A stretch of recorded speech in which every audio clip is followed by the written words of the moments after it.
Hello दोस्तों, मैं हूँ मीर। तो बताइए कैसे हैं आप लोग। उम्मीद है बहुत अच्छे होंगे। और आज मैं बहुत दिनों बाद एक्सप्लेन करने वाला हूँ एक Korean murder mystery movie montage को, जो 2013 में आई थी। इस मूवी की रेटिंग की बात की जाए तो इसे IMDb ने 7.4 आउट ऑफ 10 की शानदार रेटिंग दी है। आप इसकी रेटिंग से अंदाजा लगा सकते हैं कि ये मूवी कैसे होने वाली है। अगर मेरी बात की जाए तो इसकी एंडिंग मुझे काफी सेटिस्फाइंग लगी। So without wasting much time चलते हैं सीधा वीडियो की तरफ।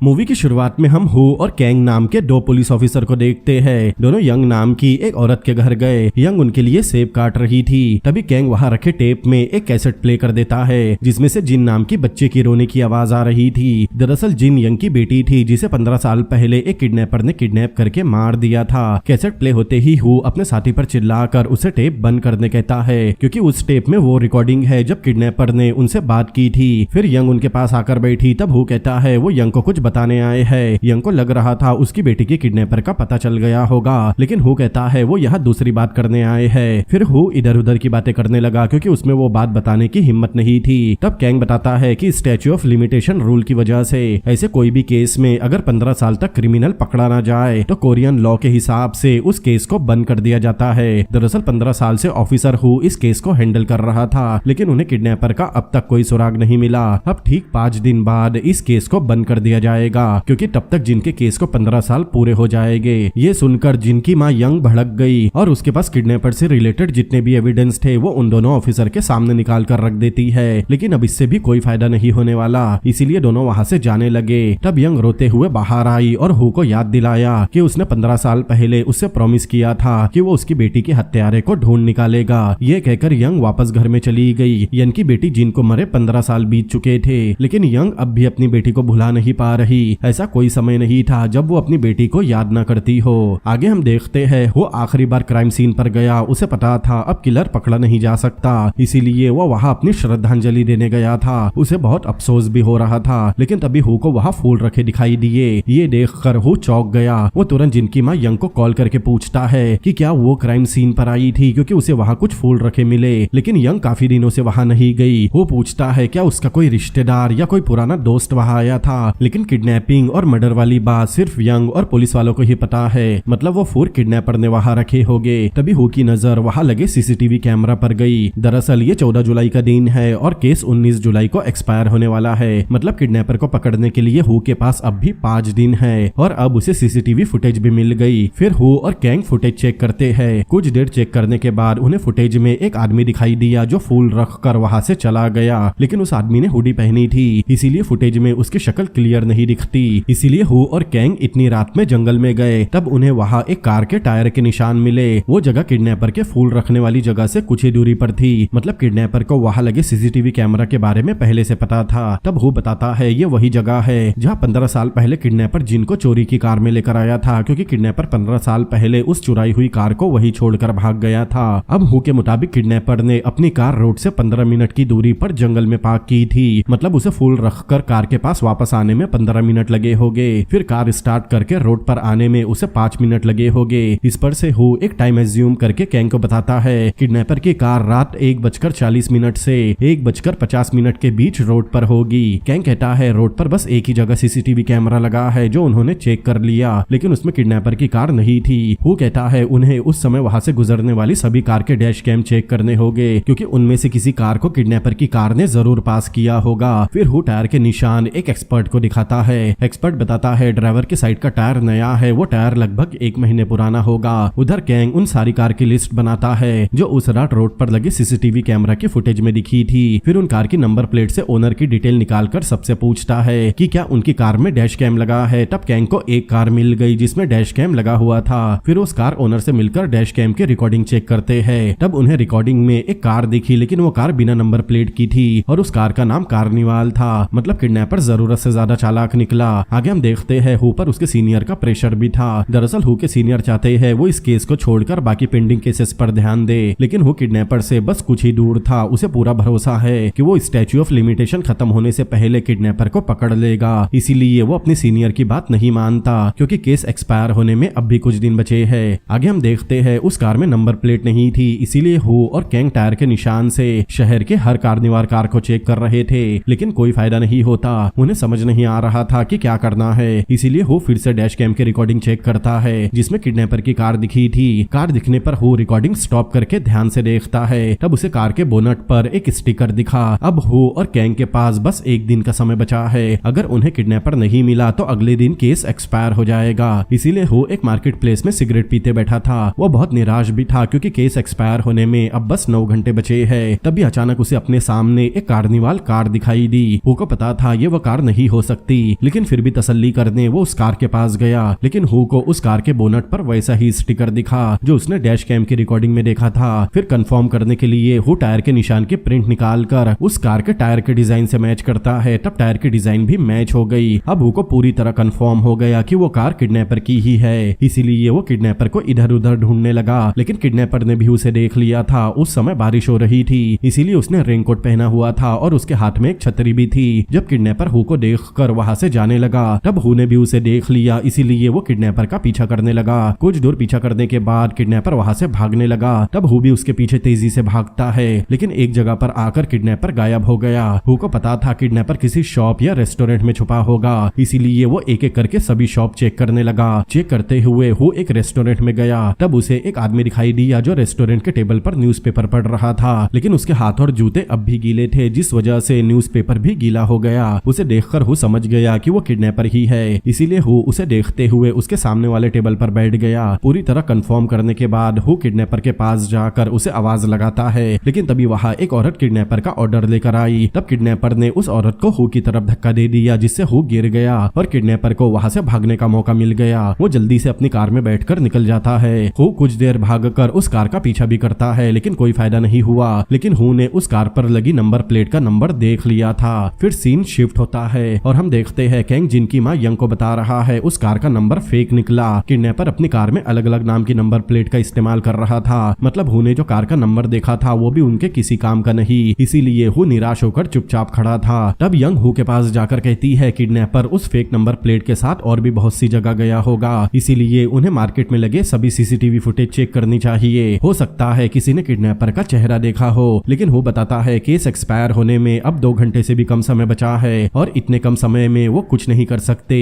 इसीलिए हु जिनकी माँ यंग से उस किडनैपर को भूलकर एक नई जिंदगी शुरू करने कहता है। तब यंग ने कुछ नहीं कहा और चुपचाप वहां से चली गई। अब कुछ दिन बाद केस एक्सपायर हो चुका था, इसीलिए हु केस से रिलेटेड सारे डॉक्यूमेंट जिसमें उस किडनैपर का स्केच और जिनकी फोटो भी थी उसे आग लगा देता है। तभी हु के फोन पर यंग का एक वॉइसमेल आया जिसमें वो कहती है कि वो खुद इन्वेस्टिगेट करके अपनी बेटी के किडनैपर का पता लगाएगी, जिसके लिए हु को उसकी मदद करनी होगी और उसे केस से रिलेटेड सारे डॉक्यूमेंट भी देने होंगे। हु जैसे ही वॉइसमेल सुनता है तभी अचानक बारिश शुरू हो गई, जिससे केस के डॉक्यूमेंट में लगी आग बुझ गई। मतलब ऊपर वाला भी चाहता है कि एक माँ अपनी बेटी के कातिल को ढूंढकर उसे सजा दिलवाए। आगे हम 15 साल पहले का फ्लैशबैक देखते हैं। जब किडनैपर एक कार चुरा रहा था तभी वहां से एक डिलीवरी बॉय गुजर रहा था और उसने किडनैपर को कार चुराते हुए देख लिया था। उसी डिलीवरी बॉय की मदद से पुलिस को किडनैपर का स्केच मिला था। अब मूवी प्रेजेंट में आती है। 15 साल बीत चुके थे लेकिन अब तक किडनैपर का कुछ पता नहीं चला। वो स्केच भी पुलिस के कोई काम नहीं आया। आगे हम देखते हैं किडनैपर फिर से किडनैपिंग करने एक स्कूल के पास गया ताकि वो किसी बच्चे को किडनैप कर सके। कुछ देर में स्कूल की छुट्टी हो गई। तब किडनैपर उन बच्चों में से एक बच्चे को सिलेक्ट करता है। वो उसका पीछा करते हुए उसके घर तक गया, लेकिन बच्चे ने देख लिया था कोई उसका पीछा कर रहा है, इसीलिए वो बच्चा भागने लगा। तब किडनैपर भी उसके पीछे भागता है। वो बच्चे को बस पकड़ने ही वाला था तभी बच्चा जोर से चिल्लाते हुए अपनी माँ के पास चला गया।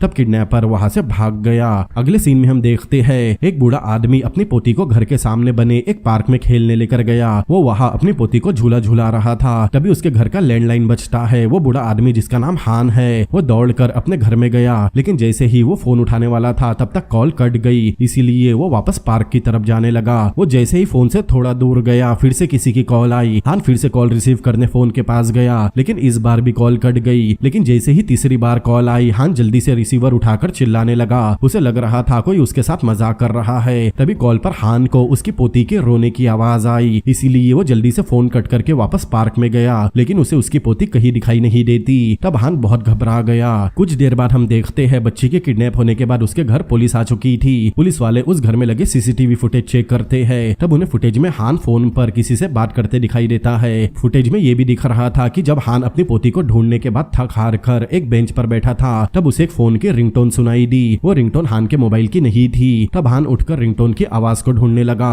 कुछ देर ढूंढने के बाद उसे पार्क की झाड़ियों में एक मोबाइल मिला। हान जैसे ही कॉल रिसीव करता है, उसे फिर से अपनी पोती के रोने की आवाज आई। पुलिस ने ये सारा सीन देख लिया था, इसीलिए एक ऑफिसर कहता है बच्ची को किडनैप करने के बाद किडनैपर कुछ ही दूरी से हान पर नजर रख रहा होगा। और जैसे ही हान पार्क में आया, किडनैपर ने अपने छोड़े हुए मोबाइल पर कॉल किया ताकि हान कॉल रिसीव कर ले। लेकिन पुलिस वालों को ये नहीं पता कि हान और किडनैपर के बीच क्या बात हुई। पुलिस ऑफिसर बाकी लोगों को बताता है किडनैपर उन पर नजर रख रहा होगा, इसीलिए उन्हें अपनी आइडेंटिटी छुपा कर रखनी होगी ताकि किडनैपर को पुलिस के बारे में पता न चले। आगे हम कुछ दिन पहले का फ्लैशबैक देखते हैं, जिसमें यंग उस रेस्टोरेंट में गई जहां से किडनैपर ऑफिसर हु से बचकर भागा था। यंग को लग रहा था रेस्टोरेंट के ओनर ने उस किडनैपर का चेहरा देखा होगा, लेकिन ओनर बताता है कि वो उस वक्त रेस्टोरेंट के किचन में था और उसकी वाइफ ऑर्डर देने गई थी। तब यंग ओनर से किडनैपर वाला टेबल पूछती है। ओनर यंग को उस टेबल के पास ले जाता है। तब उस टेबल के पास यंग को किडनैपर की छतरी मिली। यंग छतरी को ध्यान से चेक करती है। तब उसे छतरी पर एक बैंक का नाम दिखाई दिया।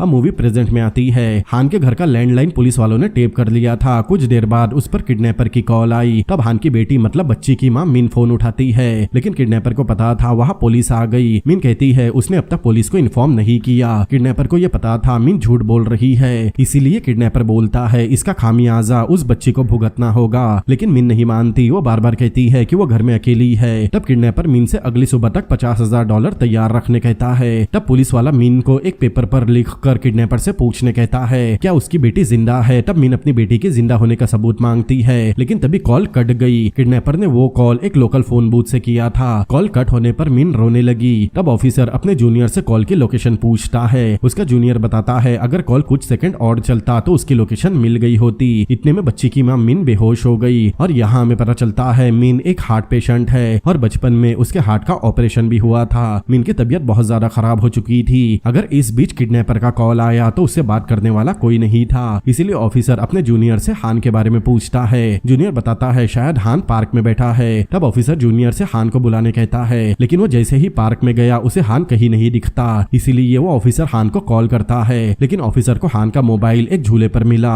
फिर मूवी फ्लैशबैक में गई। यंग किडनैपर की छतरी लेकर उस बैंक में गई जिस बैंक का नाम छतरी पर लिखा था। तब बैंक की एक एम्प्लॉय ने उसे बताया कि वो ऐसी छतरी अपने वीआईपी कस्टमर को गिफ्ट करते हैं। यंग पूछती है उनके बैंक में ऐसे कितने वीआईपी क्लाइंट होंगे, लेकिन कस्टमर की डिटेल किसी को भी देना बैंक की पॉलिसी के खिलाफ था, इसीलिए एम्प्लॉय ने यंग को वीआईपी लिस्ट बताने से मना कर दिया। तब यंग एम्प्लॉय से पूछती है वो बैंक से घर कब जाएगी। अब मूवी वापस प्रेजेंट में आती है। मिन की तबीयत पूरी तरह खराब है। अगर किडनैपर ने फिर से कॉल कर दिया तो पुलिस वालों के पास किडनैपर से बात करने के लिए कोई नहीं है। लेकिन तभी एक ऑफिसर को उस फोन बूथ की लोकेशन मिल गई जहां से किडनैपर ने कॉल किया था। तब वो जल्दी से उस फोन बूथ के पास जाते हैं। वो फोन बूथ एक पार्क में था। वो पार्क में जाकर फोन बूथ वाले एरिया को सील कर देते हैं और उस फोन बूथ की अच्छी तरह जांच होती है। तब उन्हें वहां एक जली हुई सिगरेट का टुकड़ा मिला जिसे उन्होंने जांच के लिए फोरेंसिक लैब भेज दिया, लेकिन उन्हें फोन के रिसीवर पर फिंगरप्रिंट नहीं मिलते। एक ऑफिसर कहता है जब किडनैपर ने कॉल किया था तब बहुत ज्यादा ट्रैफिक की आवाज आ रही थी, लेकिन पार्क में जाने के बाद उन्हें पता चला वो जगह पूरी तरह से शांत है क्योंकि बूथ से रोड लगभग 300 मीटर की दूरी पर था।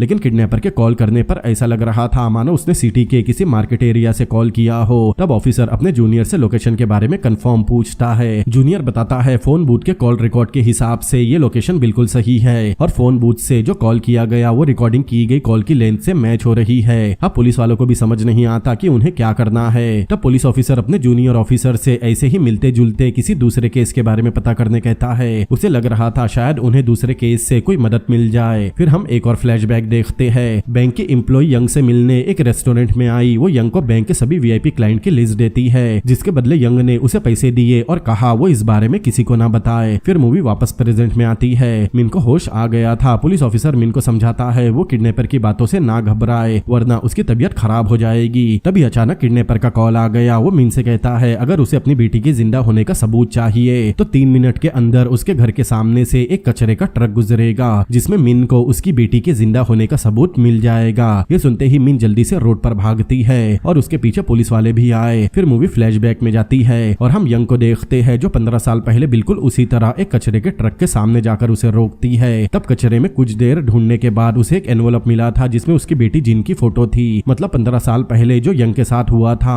किडनैपर बिल्कुल वैसा ही मिन के साथ भी कर रहा है। आगे हम देखते हैं पुलिस को मिन की बेटी की फोटो मिल गई, मतलब मिन की बेटी अब तक जिंदा है। तभी पुलिस ऑफिसर को एक जूनियर ऑफिसर का कॉल आया। वो बताता है मिन की बेटी के जैसा केस 15 साल पहले हो चुका है। किडनैपर ने जिन के जिंदा होने का सबूत बिल्कुल ऐसे ही कचरे के ट्रक से दिया था जैसा मिन की बेटी की पुष्टि हुई है। ऑफिसर पूछता है उस केस में विक्टिम के साथ क्या हुआ था। तब जूनियर ऑफिसर बताता है उस केस में बच्ची की लाश मिली थी और किडनैपर का कुछ पता नहीं चला। स्टैच्यू ऑफ लिमिटेशन पीरियड भी खत्म हो गया और कुछ दिन पहले ही वो केस एक्सपायर हो चुका है। ऑफिसर पूछता है 15 साल पहले जिनकी मौत कैसे हुई थी, लेकिन जूनियर ऑफिसर यही पता करने डिपार्टमेंट जा रहा था क्योंकि केस एक्सपायर होने की वजह से उस केस का डेटा इंटरनेट से भी डिलीट कर दिया गया। अब उसे खुद जाकर डिपार्टमेंट में हार्ड कॉपी देखनी होगी। आगे हम देखते हैं जूनियर ऑफिसर डिपार्टमेंट के केस फाइल वाले रूम में गया और जिनके केस की फाइल ढूंढने लगा। कुछ देर ढूंढने के बाद उसे जिनके नाम का एक बॉक्स मिला, लेकिन वो ऑफिसर जब बॉक्स खोलता है तब उसमें उसे बस एक पेपर मिला जिस पर किडनैपर का स्केच बना हुआ था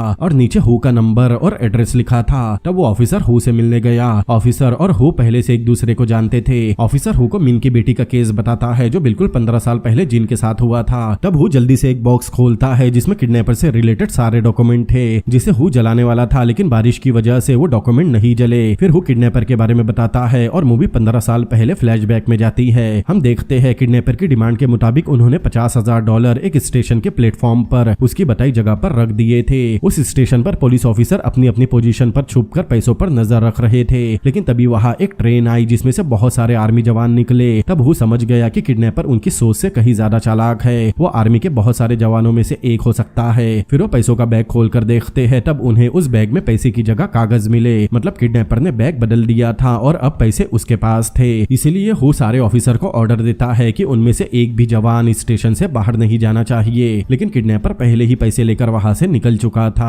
अब मूवी प्रेजेंट में आती है। हु कहता है ये वही किडनैपर है, उसने 15 साल पुराना केस एक्सपायर होने के बाद फिर से किडनैपिंग की। ऑफिसर पूछता है अगर ये वही किडनैपर है तो उसके किडनैपिंग करने का तरीका एक जैसा क्यों है। हु कहता है उसने इसी तरह 15 साल पहले भी किडनैपिंग की थी, लेकिन वो पकड़ा नहीं गया और केस भी एक्सपायर हो गया। ये उसका सबसे परफेक्ट क्राइम था, इसीलिए उसने फिर से इस स्टाइल को कॉपी किया ताकि वो इस बार भी पकड़ा ना जाए। हु को किडनैपर का स्टाइल अच्छी तरह पता था। वो जूनियर ऑफिसर को बताता है किडनैपर सबसे पहले एक खाली बैग भेजेगा और उस बैग में रैंसम के पैसे रेलवे स्टेशन के प्लेटफॉर्म नंबर 4 पर लाने कहेगा। ये बात जूनियर ऑफिसर तुरंत अपने सीनियर को कॉल करके बताता है। तभी मिन को किडनैपर का कॉल आया और जो हु ने ऑफिसर को बताया था किडनैपर बिल्कुल वैसा ही करने कहता है। अब सारे ऑफिसर को पता चल गया कि ये वही किडनैपर है जिसने 15 साल पहले भी किडनैपिंग की थी और अगर इस बार उसे पकड़ा नहीं गया तो वो पिछली बार जैसा बच निकलेगा। आगे हम रेलवे स्टेशन के बाहर एक सुनसान जगह पर किडनैपर की कार को देखते हैं। वो आर्मी जवान के कपड़े पहने हुए था। वो अपनी कार में बैठकर एक बैग में कुछ भर रहा था। कार में एक छोटा संदूक भी रखा हुआ है जिसमें किडनैप की हुई बच्ची है। कुछ देर बाद किडनैपर अपनी कार से उतरकर स्टेशन के अंदर जाने लगा। उधर ऑफिसर और हु भी स्टेशन जाने निकले।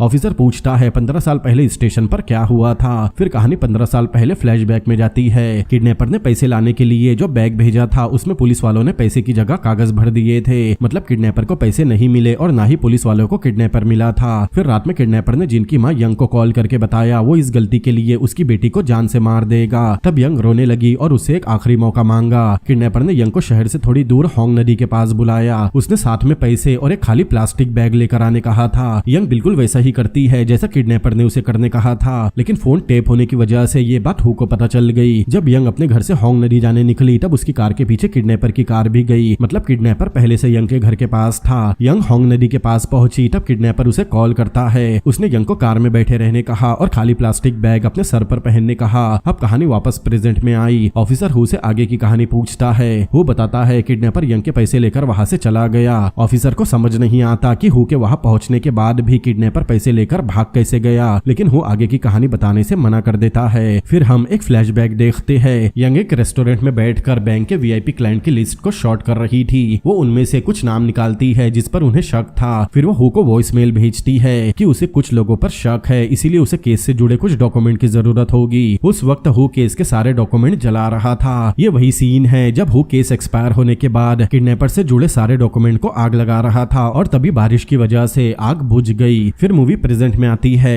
किडनैपर ने उन्हें जिस स्टेशन पर बुलाया था उससे एक स्टेशन पहले हु हु और ऑफिसर एक ट्रेन में चढ़ते हैं। हु को पता था किडनैपर पिछली बार भी इसी ट्रेन से वहां आया था। ट्रेन में जाने के बाद वो देखते हैं पिछली बार की तरह इस बार भी उस ट्रेन में बहुत सारे आर्मी के जवान बैठे थे और किडनैपर ने भी आर्मी जवान के कपड़े पहने होंगे, इसीलिए वो ट्रेन में किडनैपर को ढूंढने लगे। कुछ देर में वो स्टेशन भी आ गया जहाँ किडनैपर ने मिन को पैसे लेकर बुलाया है। जब वो चलती ट्रेन से बाहर देखता है तब उसे किडनैपर पहले से उस प्लेटफॉर्म पर दिखाई दिया, क्योंकि वो इस बार ट्रेन से नहीं बल्कि अपनी कार से वहां आया था, लेकिन उन्हें कंफर्म नहीं था कि वही किडनैपर है। उस स्टेशन पर पुलिस वाले पहले से अपनी पोजीशन लेकर तैयार थे। फिर हम बच्ची की माँ को देखते हैं जो पैसों का बैग लेकर स्टेशन पर किडनैपर की बताई जगह पर गई। वो उस बैग को किडनैपर की बताई जगह पर रखकर वहां से चली गई। अब सारे पुलिस वाले उस बैग पर नजर रख रहे थे। कुछ देर में ट्रेन स्टेशन के प्लेटफॉर्म पर आ गई। तब उसमें से बहुत सारे सोल्जर्स की भीड़ उतरी, जिसकी वजह से वहां रखा पैसों का बैग पुलिस वालों को ठीक से दिखाई नहीं देता, लेकिन पुलिस वालों ने बैग में एक ट्रैकर भी लगाया था। कुछ देर में सीनियर ऑफिसर को ट्रैकर अपनी जगह से आगे जाते हुए दिखाई दिया। तब ऑफिसर स्टेशन के बाकी पुलिस वालों को बताता है कि कोई बैग लेकर वहां से भाग रहा है। फिर हम किडनैपर को देखते हैं जो ट्रेन के नीचे से रेलवे ट्रैक के रास्ते पैसों का बैग लेकर भाग रहा था। तब ऑफिसर ट्रैकर की लोकेशन देखकर बताता है किडनैपर ट्रेन के नीचे ही है। वो और उसके साथ वाला ऑफिसर ट्रेन के नीचे चेक करना शुरू कर देते हैं, लेकिन किडनैपर को पता था उस बैग में ट्रैकर लगा हुआ है, इसीलिए उसने ट्रेन के नीचे जाकर बैग में लगे ट्रैकर को निकाल लिया।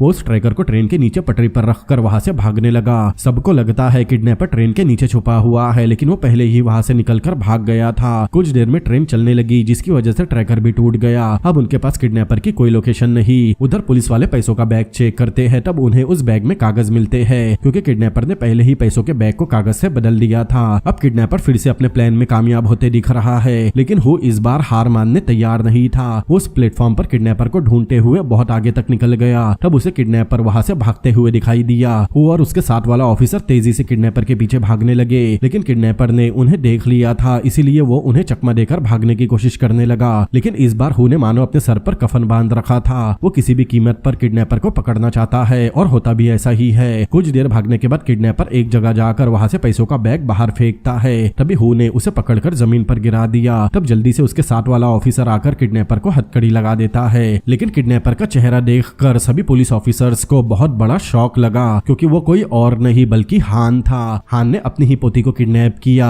हान को पुलिस स्टेशन लाया गया। वहाँ हान अपने बारे में बताता है और मूवी फ्लैशबैक में जाती है। दरअसल हान की पोती को किडनैप करने के बाद किडनैपर ने उसे एक जंगल में बुलाया था। वो किडनैपर से फोन पर बात कर रहा था। किडनैपर उसे कार रोककर फोन कार में ही छोड़ने कहता है। फिर किडनैपर ने उसे कार से बाहर निकलने कहा। यहाँ हमें पता चलता है किडनैपर हान नहीं बल्कि कोई और है। हान कार से उतरकर वहाँ बने एक घर में गया। उस घर में उसकी पोती के चिल्लाने की आवाज आ रही थी। हान उस घर का दरवाजा खोलकर अंदर गया, लेकिन किडनैपर ने उसे बेवकूफ बनाया था। वहाँ बच्ची की जगह एक पुतला था और उस पुतले के पास एक रिकॉर्डर रखा था जिसमें से उसकी पोती की आवाज आ रही थी। तब किडनैपर जल्दी से वहाँ आकर उस घर का दरवाजा बंद कर देता है। फिर मूवी प्रेजेंट में आती है। हान बताता है वो किडनैपर नहीं है बल्कि किडनैपर ने ब्लैकमेल करके उसका इस्तेमाल किया। फिर मूवी वापस फ्लैशबैक में गई। कुछ घंटों बाद किडनैपर ने उस घर का दरवाजा खोल दिया और वहाँ से गायब हो गया। हान जल्दी से बाहर निकला और किडनैपर को ढूंढने लगा, लेकिन उसे वहाँ कोई नहीं मिला। तब हान जल्दी से अपनी कार के पास आकर कार का दरवाजा खोलता है। तब उसे उसकी कार में एक लेटर मिला। वो लेटर किडनैपर का था, जिसमें किडनैपर हान को सोल्जर का यूनिफॉर्म पहनकर उसके बताए गए टाइम और जगह से पैसों का बैग लेकर आने कहता है। फिर मूवी वापस प्रेजेंट में आती है। हान पुलिस वालों से रिक्वेस्ट करता है कि वो उसकी पोती को बचा ले, वरना किडनैपर उसे जान से मार देगा। लेकिन पुलिस वालों को हान की बातों पर यकीन नहीं होता, क्योंकि फोन बूथ में पुलिस वालों को जली हुई सिगरेट पर हान के फिंगरप्रिंट मिले और किडनैपर की जितनी भी कॉल रिकॉर्ड हुई वो आवाज हान की आवाज से मैच भी हो रही थी। लेकिन हु अब भी परेशान था। उसे लग रहा था हान सच बोल रहा है और किडनैपर कोई और है। हु को ये भी लगता है कि 15 साल पहले उसने जिस तरह किडनैपिंग की थी वो इस बार फिर से वही तरीका नहीं अपनाएगा, क्योंकि उसे पता होगा इस बार पुलिस उसे पकड़ लेगी। लेकिन जली हुई सिगरेट पर हान के फिंगरप्रिंट थे। तब हु कहता है सिगरेट के अलावा फोन बूथ में कहीं और हान के फिंगरप्रिंट नहीं मिले, मतलब किडनैपर ने कॉल करते समय ग्लव पहने होंगे और तभी उसने सिगरेट भी पिया होगा। अगर उसने ग्लव पहने थे और हान किडनैपर है तो सिगरेट पर उसके फिंगरप्रिंट कैसे आए, और अगर उसने ग्लव नहीं पहने थे तो पूरे फोन बूथ पर उसके फिंगरप्रिंट मिलने चाहिए थे। मतलब साफ था किडनैपर ने खुद को बचाने हान का इस्तेमाल किया और आखिर में उसे ही फंसा दिया। लेकिन पुलिस वालों को अब भी यकीन नहीं होता, क्योंकि किडनैपर ने सबूत के तौर पर मिन की बेटी की जो फोटो भेजी थी उसका बैकग्राउंड हान के पुराने घर की एक दीवार से मैच हो रहा है। मतलब किडनैपर ने बच्ची को किडनैप करके वही रखा था। आगे हम देखते हैं हु एक प्रोफेशनल वॉइस एक्सपर्ट के पास गया। वो उसे किडनैपर की अभी की कॉल रिकॉर्डिंग और 15 साल पहले की कॉल रिकॉर्डिंग देता है, ताकि वो दोनों वॉइस को सुनकर ये बता सके कि दोनों आवाज अलग अलग है। या एक ही आदमी की है। वॉइस एक्सपर्ट दोनों रिकॉर्डिंग को ध्यान से सुनकर बताता है ये एक ही आदमी की आवाज है, लेकिन 15 साल पुरानी रिकॉर्डिंग बहुत क्लियर है, लेकिन अभी की रिकॉर्डिंग थोड़ी खराब है। नई रिकॉर्डिंग में गाड़ियों की आवाज क्लियर है, लेकिन किडनैपर की आवाज थोड़ी खराब थी। अब हु समझ गया कि किडनैपर मीन से बात करने पुरानी रिकॉर्डिंग का इस्तेमाल कर रहा था। उस किडनैपर ने पुरानी रिकॉर्डिंग को फिर से रिकॉर्ड किया होगा, तब आसपास की आवाज भी उसमें रिकॉर्ड हो गई। फिर उसने फोन पर मीन को वही रिकॉर्डिंग सुनाई होगी, इसीलिए पार्क वाला एरिया शांत होने के बाद भी फोन पर इतनी आवाजें आ रही थी। तभी अचानक हु को याद आया मूवी की शुरुआत में जब वो और कैंग जिनकी माँ यंग से मिलने उसके घर गए थे, तब कैंग ने यंग के घर में एक रिकॉर्डिंग प्ले की थी जिसमें जिन की आवाज थी। मतलब उसके पास किडनैपर की एक और रिकॉर्डिंग है, जिससे साबित हो जाएगा कि किडनैपर बनकर हान ने कॉल नहीं किया, इसीलिए वो रिकॉर्डिंग मांगने यंग के घर गया। लेकिन हु जैसे ही यंग के घर पहुंचा तब उसके पैरों के नीचे से जमीन निकल गई और यहाँ एक सस्पेंस रिवील होता है कि वो किडनैपर और कोई नहीं बल्कि यंग है, क्योंकि मिन की बेटी जो किडनैप हुई वो यंग के घर पर थी। वो पूछता है उसने ऐसा क्यों किया,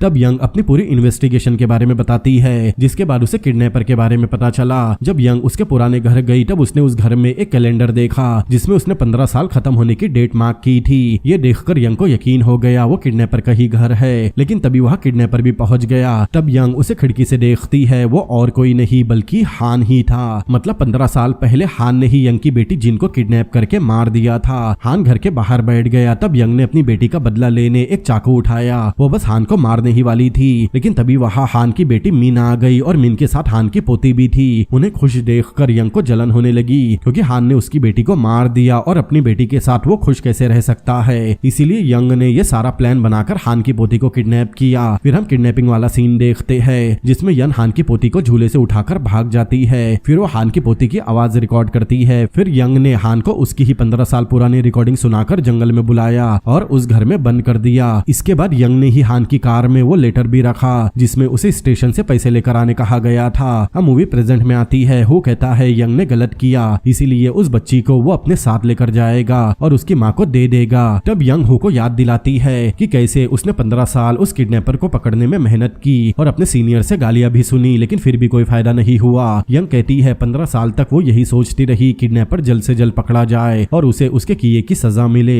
यंग हान से उसकी बेटी की मौत का बदला लेना चाहती है, इसलिए उसने हान को वैसे ही केस में फंसाया जिस केस से वो बच गया था। वो कहती है जब तक हान जेल नहीं चला जाता तब तक वो उसकी बेटी को अपने पास रखेगी, लेकिन हु कहता है यंग बच्ची को उसके हवाले कर दे और वो वादा करता है वो जरूर हान को जेल भेजेगा। ये कहकर हु बच्ची को लेकर वहाँ से निकल गया। आगे हम देखते हैं हु हान से मिलने पुलिस स्टेशन गया और उससे पूछा उसने ऐसा क्राइम क्यों किया। हान को लग रहा था वो उसकी पोती के बारे में पूछ रहा है, इसीलिए वो कहता है वो लगभग 100 बार बता चुका है उसने ये सब किडनैपर के कहने पर किया था। तब हु कहता है वो 15 साल पहले की बात कर रहा है। 15 साल पहले की बात सुनकर हान चौंक गया, लेकिन वो फिर भी अनजान बनने का नाटक कर रहा था। तब हु उसे 15 साल पहले का स्केच दिखाकर बताता है 15 साल पहले जब हान यंग की बेटी जिन की किडनैपिंग के लिए एक कार चुरा रहा था, तब एक डिलीवरी बॉय ने उसे देख लिया था और उसने ही उसका स्केच बनवाया। वो स्केच हान की शक्ल से बिल्कुल मैच होता है। फिर मूवी 15 साल पहले फ्लैशबैक में जाती है। रात में जब यंग पैसे लेकर होंग नदी के पास गई तब पीछे से किडनैपर मतलब हान अपनी कार लेकर आया, लेकिन वो यंग की कार के पास ना रुकते हुए रोड से थोड़ा अंदर जंगल में गया